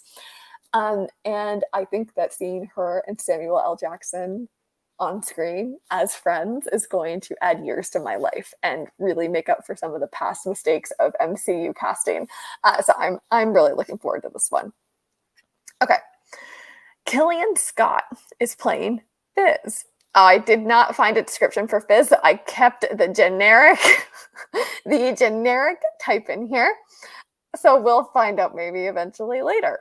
I wonder how many other slides I did that for. We'll find out together. Might be all of them. I guess you know Killian from 71 or Calvary. I can't speak apparently. Damnation, Dublin Murder, Flipper Street, or Trespass Against Us. But I haven't watched any of these, so I'm excited to meet Killian in this show. Okay, now Carmen Ejigo. I could not find a character name, so we will see. We will see. And she is in 5 of the episodes. She is not in all 6. And you know, Carmen, this was like a big light bulb, like mind blown moment from Fantastic Beasts. But I said I wouldn't say the name out loud, so it's a film we won't say out loud. But yeah, that was the face I made when I was doing this research. Also from Selma, It Comes at Night, The Purge Anarchy, and the upcoming show I'm a Virgo. And I found out she was nominated for Canadian Screen Award for Born to Be Blue in 2017, which is super cool. But this is Carmen, and Carmen's in 5 episodes. And I think my last one, Christopher McDonald, is also in 5 episodes. Okay, so I want you to put the pieces together. 5 episodes. 5 episodes. Why do we have 2 characters that are only in 5 episodes? To me, that is like, are we going to meet them in episode 2 and then until the end of the show we'll know them? Is something going to happen and we won't see them at the end? I'm really curious. Okay, but this is the one that blew my mind. This is Christopher from Thelma and Louise. Okay, over 260 credits on IMDb. Okay, Happy Gilmore, American Crime Story, The Watcher, The American Pie Projects, Family Law, Quiz Show, Requiem for a Dream, Boardwalk Empire. Like, this is Christopher McDonald. I was going to say I know him from Hacks, which is not even on the list. Mm-hmm. That's crazy when people have been in the industry for that long. Mm-hmm. Whoa. Like, the IMDb is, and this is why I was like, I could not put all the notable things into one slide. I had to just pick some. I did not like put it together until I was like, Christopher McDonald, and I was like, Christopher McDonald. So this is a huge addition to the MCU. I don't know what kind of role they would have written that made him sign on to something like this. So I'm really excited to see what he does. And I'm really excited to see if this is a character that we're going to see like beyond this show. It's either going to be a really limited performance and this is a one and done scenario, or this is someone we're going to see for a long time in the MCU. I know you could say that about everyone, but I mean specifically like to get someone like him to sign on to this project. It's like either once or forever.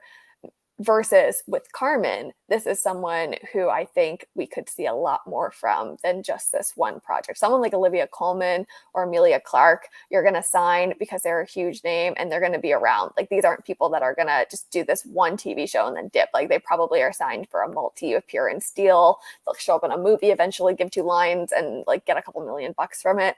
Someone like Carmen, I think, is a character that maybe we'll set a foundation for in this show, and then we'll see her again as a prominent person within the franchise. Same as like we had Echo established from Hawkeye, and now we have an Echo show, and Echo's like doing a bunch of things.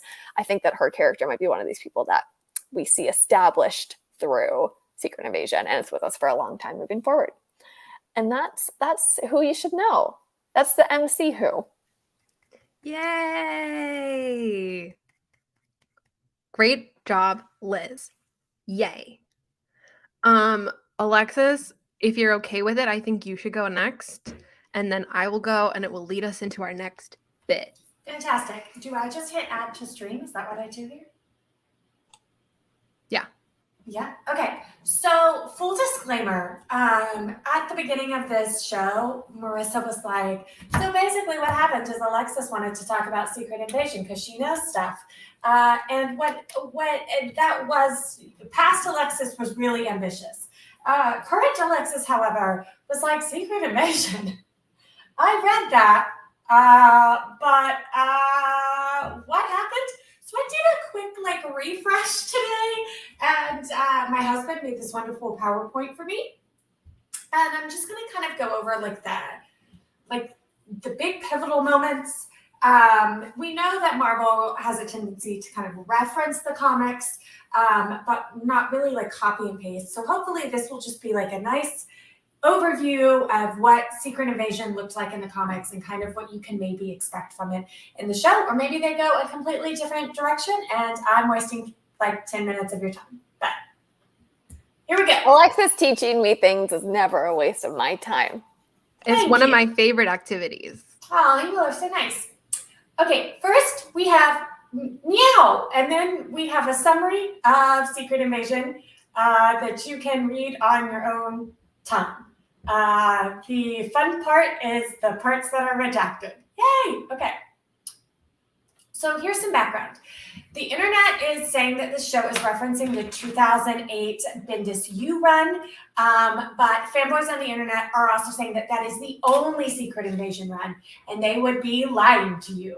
That is an 8-comic run, like the run by Bendis and U is 8 comics long, is referred to as an 8 comics run, but there were Secret Invasion tie-ins and storylines and little mini-series all over the Marvel Universe. This was not the first, but one of their first big crossover events. So there were Secret Invasion references in books everywhere. There were also runs about Secret Invasion to come out after this. So that's a lie.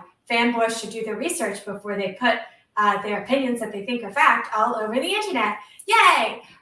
But we're going to talk about the Bendis run today since it's what everybody thinks is going on. Brian Michael Bendis has a storied history with Marvel Comics. The works that he's made that you may be familiar with are like the New Avengers. He wrote much of that run. The Spider-Man, Miles Morales, some of those storylines he wrote. Guardians of the Galaxy. He did some of the Uncanny X-Men stuff, which will be important. Okay. Other comic runs that are related. Annihilation, which features the destruction of the Skrull homeworld, which we'll get into in a second. New Avengers, which took place kind of during the end of Secret Invasion and then after. There have been a lot of references in the MCU, especially in the show, especially in the shows, the Disney Plus shows, that maybe we're getting kind of a New Avengers, Young Avengers like mashup. They're kind of treating them as the same property, and that we may get some of that moving forward.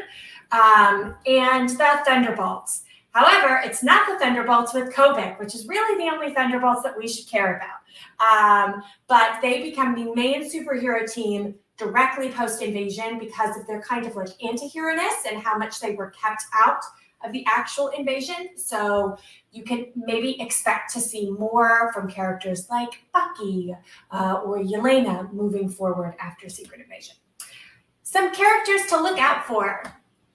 Okay, first we have our princess bestie, Veronica.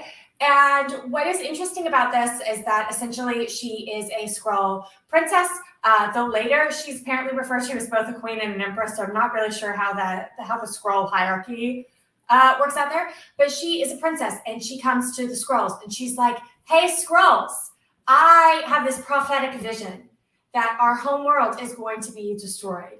And they're like, why would we listen to you about anything, dumb woman? Oh no, I went backwards. I meant to go forwards. Why would we listen to you, dumb woman? So they don't listen to her, and bad things happen that we will get into later. And then post the invasion, she apparently gets some sort of promotion. But to queen or empress, who is to say? But she will be in the show. Okay. Next we decided Gia, not Gia. Gia. Gia, hard G. Hard G. Okay, Gia. And like Liz so wonderfully said, Gia's character in the comics was basically, her role was to sleep with a bunch of other people, both to help move, like populate the Skrulls, and also as kind of like a secret agent, right? To like use her powers of seduction to get what she wants.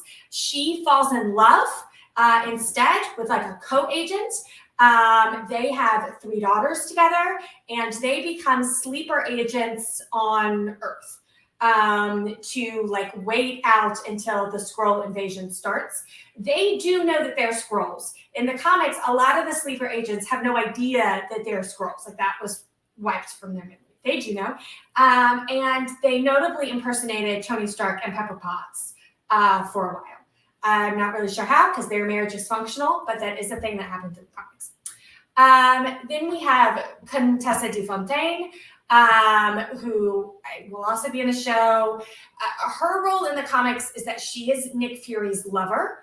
It's like a complicated triangle / square for a while, but she tries to kill him. He kills her first, and that is when he discovers that the Skrulls have invaded, that like this war is happening. So she plays a really big role in that storyline in the comics. Next we have Pagon, who was the lover of the Princess Empress Queen. And he poses as Elektra when Echo murders Elektra in New Avengers, which is the start of Secret Invasion. Is how that kind of starts in the comics. Then we have Echo, who kills fake Elektra and discovers the Skrulls and starts this whole situation in the comics. And then we have Elektra, who dies. And then we have Spider-Woman in the comics. Don't know if she's going to be in the show. She has a big role in the comics, so maybe. And my favorite bit about Spider-Woman in the comics is that there's a Skrull Spider-Woman secret agent or sleeper agent, and she tries to convince Tony Stark that he's a Skrull. And the way that she does it is she says, you would never have been, no one in the world would ever be so stupid to do what you did during Civil War. So you must be a Skrull. And Tony is like, you know what, that's kind of valid. And then the comics remind us that he has a mental breakdown because of it. I didn't think that was relevant because when isn't Tony Stark having a mental breakdown? You can also see the Fraction run for if you want more mental breakdowns from Tony Stark. Okay, so the narrative, TM. Basically, the conflict is that the Skrull homeworld was destroyed. The Skrulls went to Earth to seek out a new home. The people of Earth were upset about it, and then they tried to genocide them in retaliation, because that's how we deal with things. So then we have, we have the Illuminati, which are also important, and the Illuminati in the comics are made up of Iron Man, Mr. Fantastic, Dr. Should Not Practice Medicine, Strange, and Namor, who was the first ever mutant, which we learned from my favorite Kitty Pryde, Teacher Kitty Pryde. And their goal is to commit genocide and attempt to wipe the Skrull Empire so that they can no longer invade Earth. And I know that there's other important things under there, but I can't. Oh, there it is. And that's what happens when you let a bunch of toxic men form a secret society and call themselves the Illuminati. And then we have the Skrulls. And they, in the comics, they appear as recurring villains. Yay, xenophobia! And not as refugees. So I'm interested to see what they're trying to do in the show. And they are often used as a device to walk back poorly received character choices, as kind of like saying, oh, you didn't like that Captain America run. It's okay, because they're a Skrull. So we don't have to own up to any of the stuff that we did. But their goal is to claim the Earth as their new home. Okay, so our key events are the Kree-Skrull War happens as seen in Captain Marvel. Homeworlds are messed up, right? The Illuminati forms as seen in Multiverse of Madness. The Illuminati are captured because they're white. Well, they're not white men, but they're all toxic men. Most of them were white, I guess. And they thought genocide would be easy. So they're captured and they're studied by the Skrull scientists. And even though they escape, the Skrull scientists learn a bunch about humans. And then Princess Veronica has a prophetic vision of the end of the Skrull homeworld, but everyone ignores her because she's a woman. And down here we have this little hand with a match because I said this was they're burning all the witches even if you aren't one moment, right? They're like, you're a woman, we don't listen to you. So then she gets exiled. Galactic and Veronica, they destroy the Skrull homeworld and they take over the throne. And then they lead an invasion of Earth using the knowledge that they observed from the dumb men that tried to commit genocide. And if you think this story is familiar, it's basically the plot of the fall of the Romulan Empire, but with more shape-shifting. Brian Michael Bendis also wrote for that property that was mentioned. So, okay, and then we had some fun facts, and I was going to look up all these fun facts to share. But they're top secret fun facts. They're top secret fun facts. And basically, all the stuff I came up with was like, this story starts in Japan. A lot of people forget that. This story starts with like this Echo Electra murder thing that's fake. A lot of people forget that that's the inciting incident of the story. Fury kind of gets credited as the inciting incident of the story more often. It was one of the most popular Marvel runs, but that statistic comes from 2008 when it was released. So who knows now? The fun facts that are more appealing to me are that everybody on the internet says that this is one of the greatest runs of all time. It's not. That all of the boys on the internet say this is one of the only times that we crossed across all of the pieces of the Marvel universe. And that is a blatant lie, right? We did it with Endgame. We did it with the other Endgame. We did it with this whole Hydra Cat situation was also Secret Empire took place across the whole Marvel Comics universe. Whatever. What else do people say that I disagree with? I made a list. Oh, that the artwork lives up to this day and is fantastic. I guess that's a personal choice. I don't think that's the case. especially when we look at the way that women are drawn. I guess an actual fun fact is that they also use the storyline to resurrect characters who had. So don't know if the MCU will go in that direction, but that is possible. I think Alpine would have solved this conflict. I didn't realize that was a thing that was pitched. I was probably delusional when that occurred. I've been delusional a lot lately. I say that Alpine would solve this conflict by getting like a flirkin partner and having the flirkin partner hum everybody. I think Alpine would also maybe scratch the eyes out of all toxic men, which would make it more difficult theoretically for them to attempt to commit genocide. I also think Alpine would be really great at like stealing the information that like each side needed to decide the conflict wasn't worth it. Like I can see Alpine like scurrying across the screen with like top secret files like hanging out of her mouth, right? So fantastic. And that's the end. Yay! Thank you, Alexis. You're so welcome. I didn't know any of that. Can I ask a question? Student Liz has a question. Student Liz has a question. Yes. Just based on the fact that they hired a lot of, as it was pointed in the chat earlier, like a lot of people from the UK, is any of the comics, like, are they actually set in the UK or set in, like... We start in Japan, and it's kind of like a global situation. But to answer your question, no.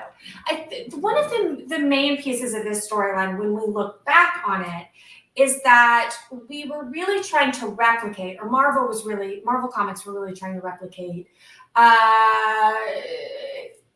like xenophobia. So like Irish or Chinese immigration, Asian immigration, they throw a little bit of the Cold War in there for funsies. So there's a lot of like culture just kind of tossed around. But I don't remember like a big Irish brigade involved in Secret Invasion. And I wonder if part of it is not because these are actors that are going to take on multiple identities, maybe that having a natural accent in your pocket is helpful, right? I really don't know. I'm also like curious because the Eternals was set in London, right?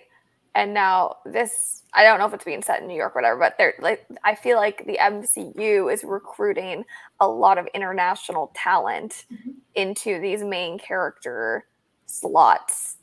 And not, I shouldn't just say international talent, but they're really just diversifying the stories they're telling, even if it's like Miss Marvel is set in the States. It's a Canadian actress that plays her. It's a story about an immigrant family. Like there's all these different layers that they're pulling into these stories. So I'm curious, like, this is a question to the universe, not to Alexis specifically, but like, are they intentionally trying to plot and plan? Like we want to bring people in from all over the world to tell these stories, and we want to base more stories outside of like Brooklyn and outside of New York. Is that like leading to something bigger maybe that they're planning, or is it like just all these talented people happen to be not American? Yeah, and you mentioned that there's an MI6 agent like slated for the show, right? And they were involved in the comic, but not in a way that was like super substantial, right? Like MI6 wasn't like taking the win home. So it'll be interesting to see kind of how they try to weave all of those. Yeah, you don't cast Olivia Colman in 6 episodes for an unimportant character, right? Yeah. Like that's goofy. Yeah. I'll also say, one of the interesting things that comes out in the comics is that, like, because of the way the invasion goes down, that, like, Norman Osborn is, like, kind of, like, seen as this, like, savior and becomes the head of S.H.I.E.L.D. for a while, which I think is fascinating because the MCU has been, like, the rights of Spider-Man or, like, long story when it comes to their role in the MCU. So I assume they'll go a different direction. But that's kind of, it's kind of interesting to look at pieces of the story that the MCU is in a place that they, either because of previous projects or because of like rights issues they can't pursue. It's kind of like, why is this that? Like, I'm excited about it, but why is this the run that you chose now? I'm curious, like, just building on that, we've talked on this show a lot about how the range of conflicts in the MCU now is like almost too big at times. Like, why would I care about like a street fight when Loki is stuck in like the multiverse Kong saga, right? Like it's hard sometimes to find reasons to care about earthly things. So I am also finding, from what we know about Secret Invasion, from what you just explained about Secret Invasion, this feels like the exact middle point. Like, we had this huge range of like street fights in New York that have no multiverse connection whatsoever, the literal multiverse collapsing, and now we have somewhat within the solar system invasion. Like, and like, you know, like Bunky, sorry, I didn't mean to call you Bunky, but Bunky, you know, the comics is bringing up this idea of like a lead into the Thunderbolts, and I think it is going that direction. But going off of what you said, Liz, I think something that's interesting is that like the storylines that Secret Invasion is attached to are kind of these like multi-universe stories about like home and belonging and like war, right? But there's also this really thick through storyline about like politics, right? Who is responsible for this invasion? Who let the Illuminati get us into trouble on Earth? Who should take, you know, responsibility for the destruction? Like, what different leaders is it going to put into power to deal with all those things? And I think certain Marvel projects, like when we look at Falcon and Winter Soldier, for example, you know, have really kind of hinted at these kind of political issues as being something that Marvel kind of wants to sort of pursue in the future. So it'll be interesting to see if, you know, if they use this as a device to integrate the kind of big multiversal stuff and the on the ground stuff. Here's a prediction that I'm going to toss out that's not a goofy prediction, and I'd love to know what you guys think about it. I'm curious, like, one of the more public-facing local critiques of Marvel, right, is like, oh, the human race like can solve anything, right? Like all this kind of stuff. Like, are they also trying to add substance to these other communities, other species, other races in the multiverse? Because an eventual solution is going to have to be Earth partnering with all of these different nations of heroes and people and whatever to solve for this. Like, it can't just be Earth and Earth's heroes that solve it. They need the Guardians and like all the nations we see in the Guardians, and we need the Skrulls, and we need, I don't know.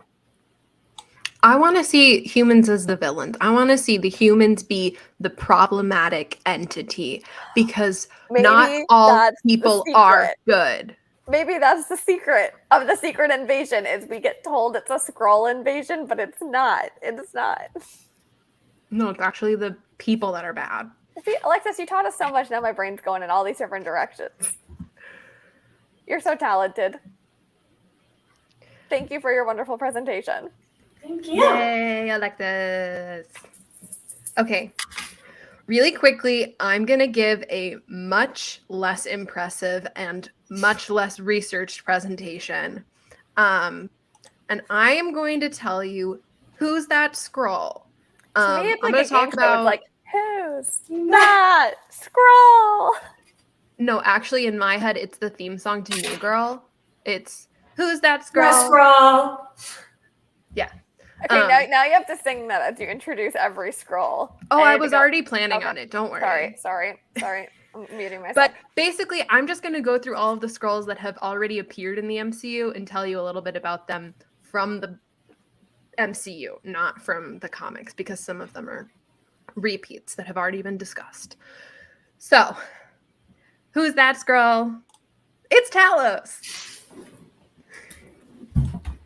Who is Talos? He's a Skrull general during the Kree-Skrull War. He is played by Ben Mendelsohn in the MCU. He first appeared in Captain Marvel. He is the Skrull that tracks Carol down on Earth. And then we see him reappearing in the Spider-Man Far From Home. We see Talos in the post-credits, but technically he's in the whole movie as Nick Fury, and presumably has been acting in place of Fury for some time.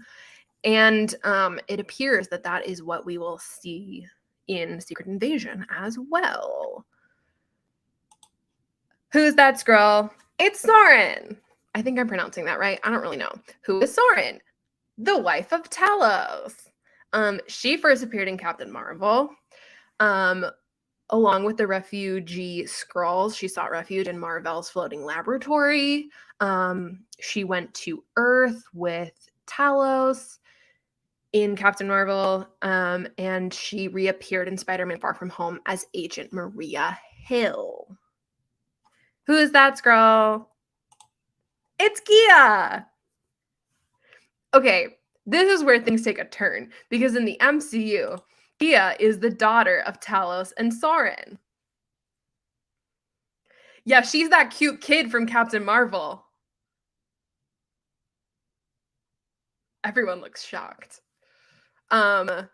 She's chill with my bestie Monica. She is now grown-up. Gia is played by Emilia Clarke.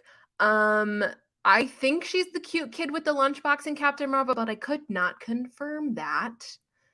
But otherwise, she's a mystery to be unveiled in Secret Invasion. Okay. Who's that Skrull? It's that FBI lady. Who's that FBI lady? She appears in WandaVision episode 9, and she recruits Monica Rambeau on behalf of presumably Nick Fury to go into space. Who knows if this has any direct relation to Secret Invasion or if it's just the setup for the Marvels. I don't really know. I'm just telling you what is available to me. Other fun facts about that FBI lady. She stands in front of a movie theater projector and has really cool lighting in her scene. And she's cool. And basically this whole presentation was an excuse to talk about WandaVision. I think that's all of the Skrulls on my list. Yes. Now let's go over timeline of the Skrull appearances in the MCU. It's not very substantial, guys. I bare minimum here. There's a reason this is Comic Sans. So, we have the Kree-Skrull War. Skrulls come to Earth. The entire plot of Captain Marvel happens in 1995. Then, Captain Marvel leaves to find a new home for the Skrulls. At some point, in like 2024 maybe, Talos and Saren as Maria Hill and Nick Fury meet Peter Parker. Oh, I did it wrong. Actually, before that, Monica Rambeau is recruited because WandaVision happens before Far From Home. But my brain was working in the order of the way the projects were released. Anyway, Monica Rambeau is recruited by the FBI lady. And then it's Secret Invasion, we think maybe, or Secret Invasion could have been happening at any of these other times or all of those times. And that's it. This presentation was not very good or helpful. For more information, please visit the Marvel Cinematic Universe fandom wiki /Skrulls, because that is where I got all of my information. I think it was a great presentation. In the future, I would recommend Helvetica, because we know that's a Wolf or the After Party favorite font. Yeah. But I do need somebody else to appreciate Bunky's comment. Did we all see Bunky's comment? Was it just me? I've not been paying attention. Oh, Bunky's the funniest person on the internet. Perfect. I also, Marissa, would tell you to read the chat, and all the times people said, oh, because I think this was very helpful, because It was so helpful. Show of hands, how many of us were ever going to find and read that entire wiki? No. See, so you just did the work for everyone. That's what this show is about, is one person, usually Alexis, sometimes someone else, doing a lot of contextualizing for everybody else who does not want to do the work to find the context themselves. Okay, Sly said that was very helpful, so that's all the encouragement I need. Great. That was a success. Amazing. Yeah. So can I make sure I got something right? Yes. In Alexis's presentation, Gia is like an independent person. Well, she's kind of operating on behalf of the Skrull army, and then she like deflects and she comes back. But this daughter relationship in the MCU. We're corrected. Like that is not. Yes. Okay.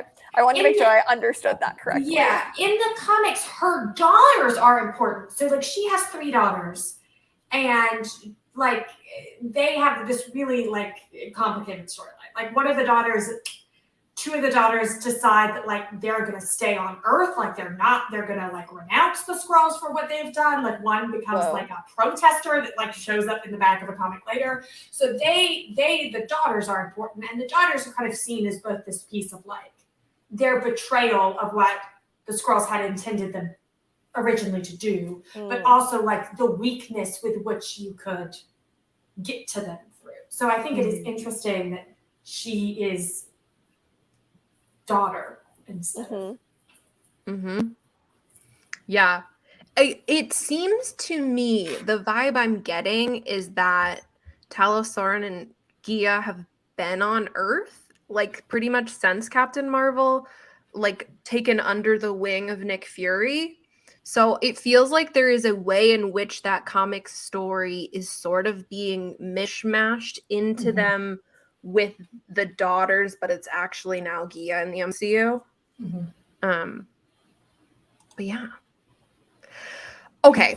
I think I gave us an excellent jumping off point to, on Sly's behalf, recap Captain Marvel. Because Sly wanted to defend the film Captain Marvel, which they rightly should because it is actually a very good movie. But I think the only piece of our like everything to know before Secret Invasion is Captain Marvel, because like, I'm sorry, I did not want to explain the whole plot of the movie in my presentation.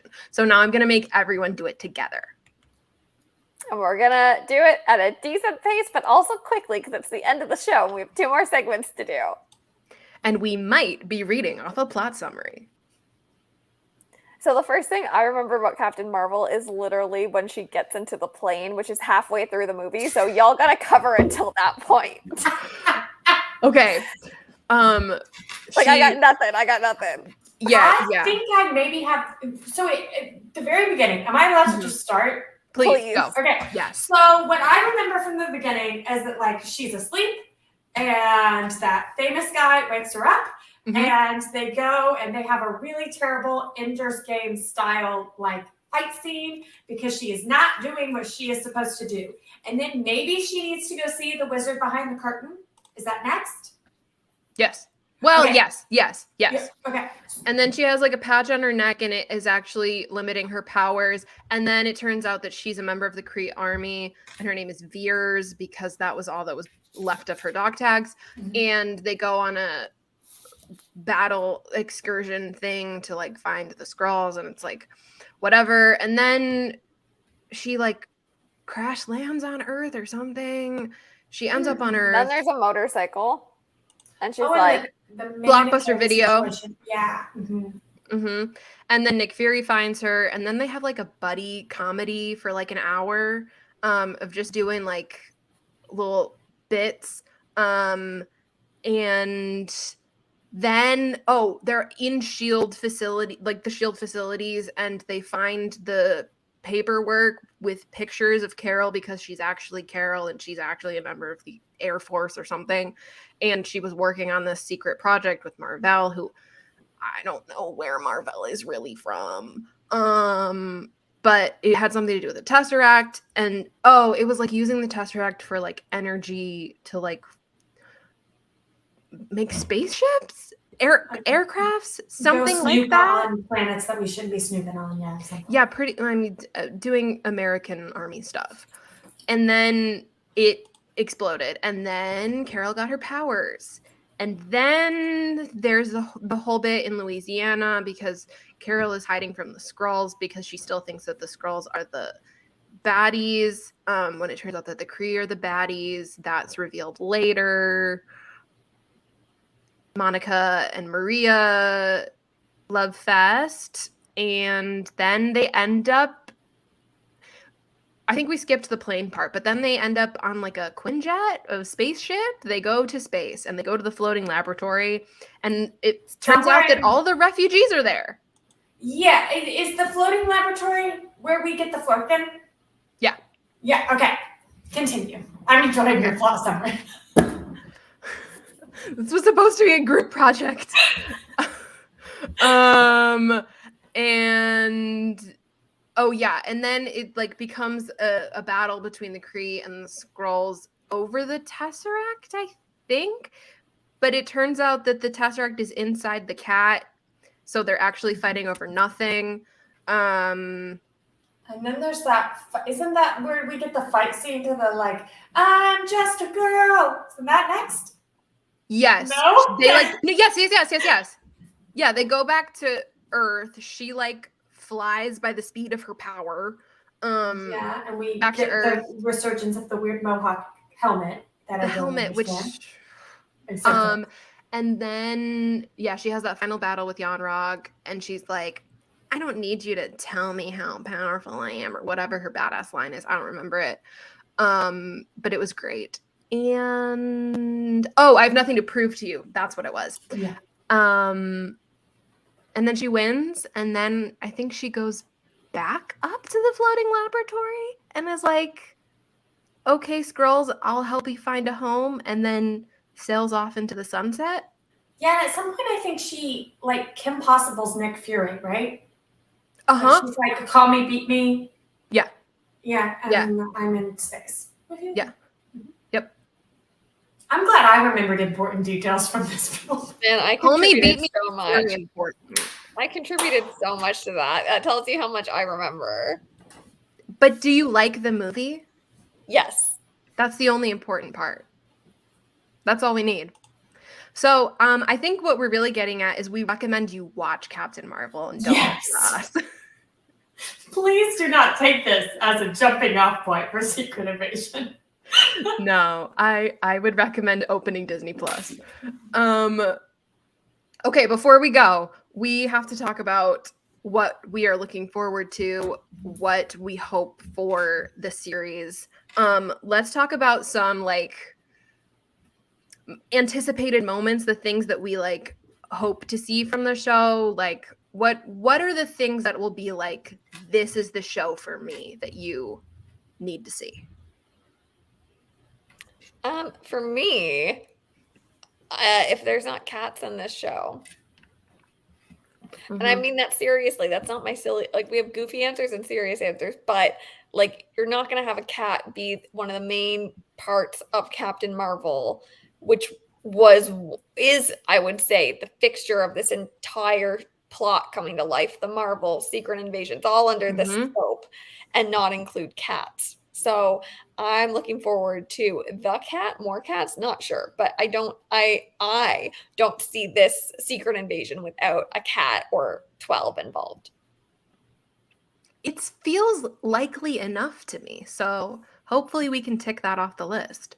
For me, I'm just expecting mystery, intrigue, drama, a who's who, you know, you never really know who to trust. Everybody, it's just, whoa, questions everywhere. Wow. Like I'm ready for like a mystery, intrigue, dark, gritty, political thriller. Basically, I want Winter Soldier. And so I think I'm going to get it. And so I'm very excited.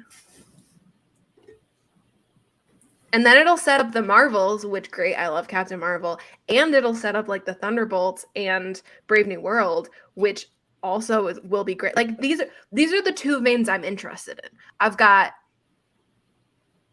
Captain Marvel, the Captain America universe, and then Wanda. And Wanda is crushed under a mountain right now, so we don't have to worry about her. But we do have to worry about Captain Marvel and the Captain America universe. And I think we're going to be set up brilliantly for the future.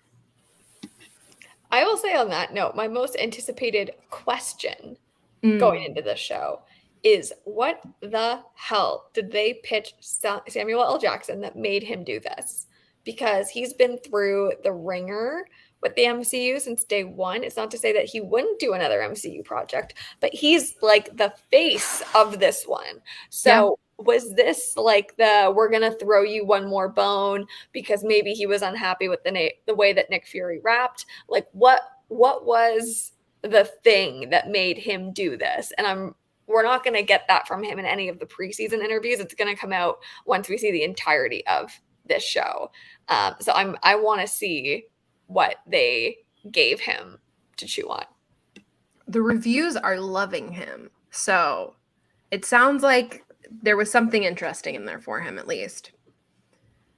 Any anticipated moments for you, Alexis? Kind of the same thing that you said, Marissa, right? Like, I love spy stuff. I think the MCU gives me spy stuff that I enjoy. Whether it's good or not is another question, but I enjoy it, so that's great. I also am just really interested in like what the MCU is doing with the Skrulls, like how they are going to build that storyline, like how we are going to mix like this refugee stuff with the other stuff with like, I don't know about my past stuff. I think that's interesting. The other thing that I think Marvel has done, like I am not somebody that follows social media across the board, right? But there was some really interesting stuff going on with how Marvel was handling this campaign through its social media, like posting tweets and deleting them and like leaving stuff in comments and like that type of thing. And I think that that can only continue throughout the show. So I'm kind of interested to see how we build on that week to week to week. Yeah, I love that. That's great. Okay, but what about our silly, goofy predictions? I'll start. I anticipate, I hope, and yearn for Olivia Colman is mother TikTok edits out the wazoo. Because if there's one thing Olivia Colman is going to do, it's mother. That's my number one. I added bringing back Plumbing Corner to this list just for the record, for like the official record. We said it earlier in the show, but I did write it now in the formal prediction. But my other prediction is that I think the hair is going to be a crime. And I'll leave that up for Marissa to decide. But just based on what I've seen, my expectations are like, I'm actually quite concerned with how they're doing hair on this show. So I would love to be proven wrong, and I will let Marissa decide on that one in the future. But yeah, so far it's giving very much like Man on the Run, which is not giving glamour, but we'll see. All I'm saying, Marvel, because I know you watch the show and you're listening, Black Widow. Right. Will never be topped. But you know, you can make an attempt. You could hire that team for every. It really should. It should be the bar.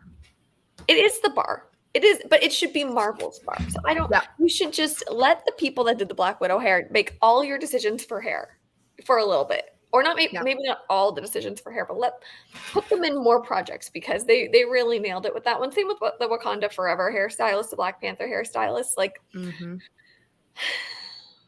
yeah, some ingenuity, some artistry.